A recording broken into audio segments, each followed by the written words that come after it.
Assalamualaikum warahmatullahi wabarakatuh. Nama saya Edward Yadi. Jadi kita adalah UAS data mining lanjutan tentang model segmentasi pasar.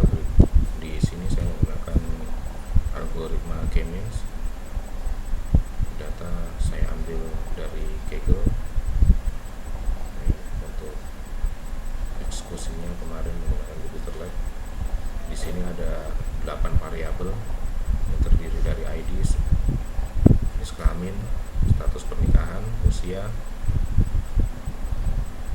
pendidikan, pendapatan, pekerjaan, dan daerah asal. Baik, yang pertama adalah import pandas, import NumPy, matplotlib.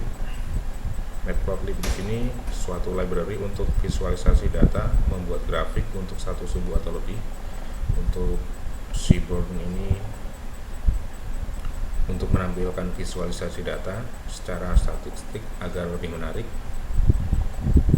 Matplotlib inline ini untuk yaitu kumpulan fungsi untuk membuat perubahan gambar, seperti membuat gambar, membuat area plot di dalam gambar, menambah label di plot. Ini untuk load datanya. Ini 5 data pertama. Untuk customer info, metode info atau DF info itu untuk memahami tipe data di setiap kolom. Kami tidak ada melihat nilai yang hilang dari semua kolom, memiliki nilai numerik di dalamnya. Untuk info, untuk describe ini, describe-nya menampilkan info ringkasan tentang statistik reguler yang mungkin Anda terapkan pada data kategorikal atau numerik. Describe. Selanjutnya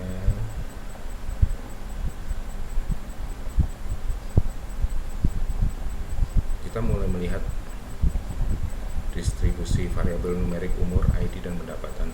Kami melihat ID memiliki distribusi yang seragam yang masuk akal karena ini adalah pengidentifikasi pelanggan dan akan dijatuhkan di bawah. Variabel usia memiliki kemiringan ke kanan yang berat yang dihasilkan karena batas bawah pada variabel 0. Jika kita menggunakan pengelompokan K-means, tidak perlu menormalkan fitur karena kita mungkin harus melakukannya untuk model lain. Fitur penghasil memiliki masalah kemiringan yang sama dengan fitur usia. Kita harus waspada terhadap ini tergantung pada model yang dipilih. Untuk ID, fitur usia, income. Selanjutnya, kita melihat variabel kategoris menjalankan conplot univarian. Kami mencapai kesimpulan berikut. Jenis kelamin pelanggan cukup seimbang, status pernikahan juga seimbang. Sebagian besar pelanggan memiliki pendidikan tingkat SMA, hanya ada 1,8% mahasiswa pasca sarjana. Kita bisa bergabung dengan kedua kategori, 2 dan 3. Dalam kategori yang disebut universitas dan lebih, baik fitur pekerjaan dan ukuran penyelesaian tampaknya memiliki jumlah instan yang cukup besar untuk setiap kategori. Berikut ini adalah data jenis kelamin, status pernikahan, pendidikan, pekerjaan, asal wilayah. Ada beberapa korelasi kecil antara fitur age dan income.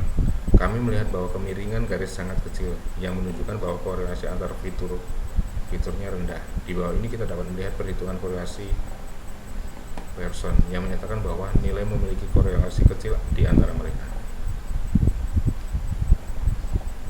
Kategori versus numerik. Untuk usia dan jenis kelamin dan pendapatan, status pernikahan dan usia, status pernikahan dan pendapatan, pendidikan dan usia, pendidikan dan pendapatan, pekerjaan dan usia, pekerjaan dan pendapatan. tempat asal dan usia, tempat asal dan pendapatan. Kategori dan kategori perbandingannya. Ini adalah pernikahan dan jenis kelamin, pendidikan dan jenis kelamin, pekerjaan dan jenis kelamin, wilayah, asal wilayah dan jenis kelamin.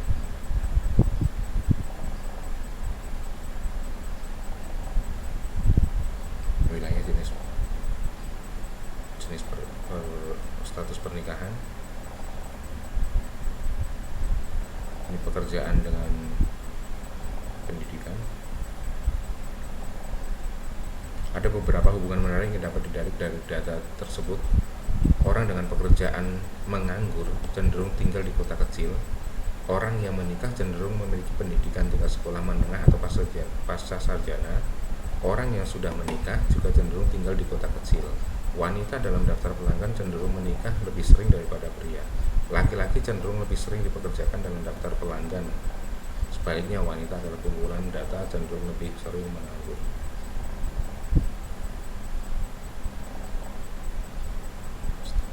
Status pernikahan dan usia, pekerjaan dengan usia, wilayah asal wilayah dan usia.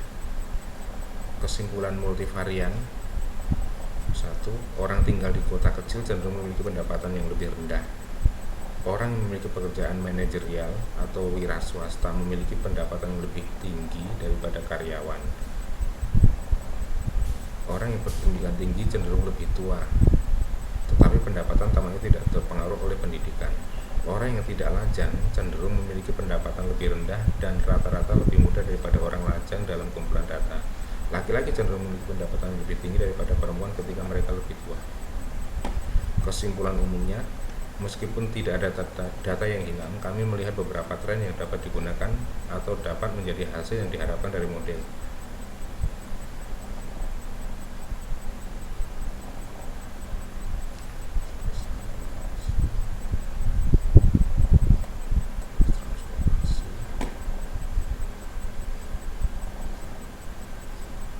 Kesimpulannya, setelah menjalankan pengujian, kami melihat bahwa data belum terdistribusi secara normal, sehingga baik transformasi log maupun power transformer tidak dapat membuat terdistribusi normal secara sepenuhnya. Meskipun kami mendapat data yang masih tidak terdistribusi secara normal, namun telah meningkat secara signifikan dari pengujian awal.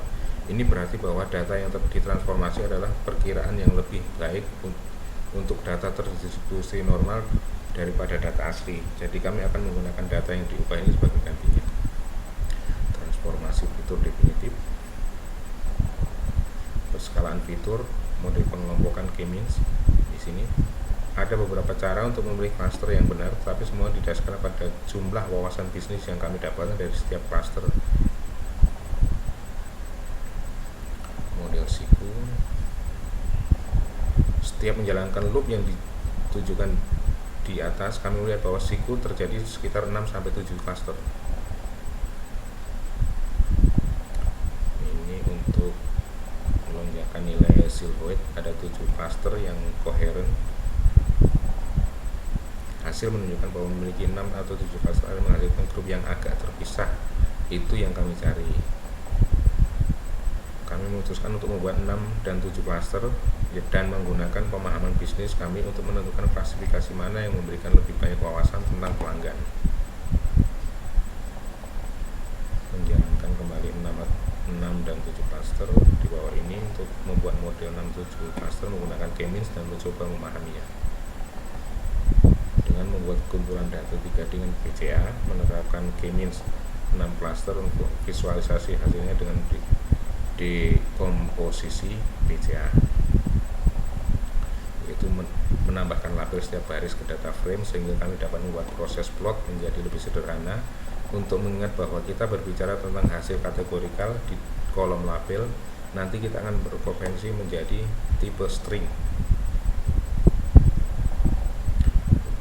Visualisasinya plotly.